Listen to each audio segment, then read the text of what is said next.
Execução provisória e execução definitiva. Como assim, Sara? A execução provisória, ela nasce de uma sentença, uma condenação sem o trânsito em julgado. O que é trânsito em julgado? Trânsito em julgado é quando o processo não cabe mais recurso, finalizou, tá? Então, ali nós temos um trânsito em julgado, finalizado. Enquanto nós não temos esse trânsito em julgado, nós estamos falando de uma execução provisória e não de uma execução definitiva. O que você precisa entender é que, mesmo na execução provisória, o preso tem direito à remissão, o preso tem direito à progressão de regime. Se ele tiver direito a induto à comutação, pode ser pedido na execução provisória. Qual que é a diferença? No caso de induto à comutação, precisa verificar de quem que é o recurso. A gente vai ter um bloco só falando de induto à comutação. Mas a execução provisória, o preso tem os mesmos direitos do que na execução definitiva. O que torna uma execução definitiva é apenas o fato dele ter uma condenação já transitada em julgada, ter uma condenação que não cabe mais recurso. Isso torna a execução definitiva. Mas enquanto está rolando a execução provisória, enquanto ainda está rolando ali os recursos do processo, esse preso ele tem direitos, remissão, progressão de regime, direito à saúde, ele vai ter esse direito. Outro ponto que é muito importante, que a gente precisa deixar muito claro aqui, é que durante a execução provisória, o preso ele já pode sim ser transferido. Então vamos lá. CDP, Centro de Detenção Provisório. O cara que ele é preso preventivamente, ele está aguardando a primeira audiência ali, a primeira sentença de primeiro grau. Esse preso, ele tem direito a ficar em um CDP, porque é um Centro de Detenção Provisória. Ele vai ficar aguardando o julgamento. Então vamos lá.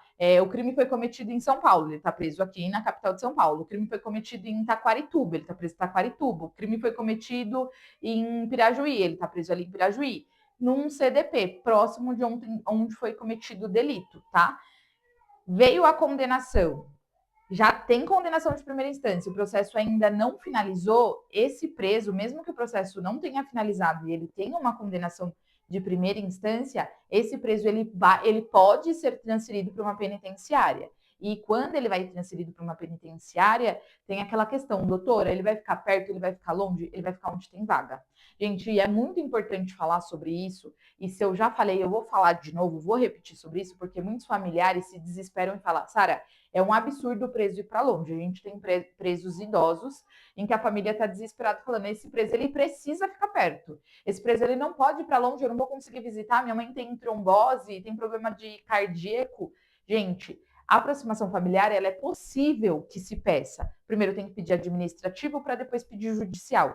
Só que a aproximação familiar todo mundo quer. Todo preso quer estar perto. Todo preso quer estar no seio da sua família, quer receber visita todo final de semana, não quer estar longe. Então, o que acontece? Nem sempre o preso consegue ficar perto, entende? Então, após a sentença de primeira instância, após essa primeira condenação, mesmo que o processo não tenha sido finalizado e que seja uma execução provisória, esse preso ele pode ser transferido para uma penitenciária, que é o correto. Veio a condenação, o preso não tem que ficar aguardando no CDP. A gente já pegou casos em que o preso estava 3 anos aguardando no CDP. Qual que é o problema? O CDP, muitas das vezes, não é uma regra, mas muitas das vezes o que eu, Sara, observo é que ele é muito mais cheio do que a penitenciária, porque tem muito preso provisório. Entende? E aí isso diminui a chance de trabalho, de estudo, de uma remissão, para que ele possa diminuir o lapso temporal dele para progressão de regime. Consegue compreender isso? Então, depois da condenação, ele precisa ser transferido para uma penitenciária. E aí, quando ele é transferido para uma penitenciária, nem sempre ele vai ficar perto. Então, e isso não é o advogado, tá? Isso é o sistema prisional, tá? Então, execução provisória e execução definitiva, o que vai mudar para a gente é os recursos, se vai diminuir a pena, se a pena vai ficar a mesma, se vai aumentar essa pena, de quem que é esse recurso. Enquanto o processo não transita em julgado, que é quando não cabe mais recurso, já era, esse processo morreu, não cabe mais recurso. Enquanto ele não finaliza, a gente fala de execução provisória, mas no curso de execução provisória nós temos todos os direitos, toda a tramitação de uma execução definitiva. Deu para entender? Eu espero você no próximo bloco.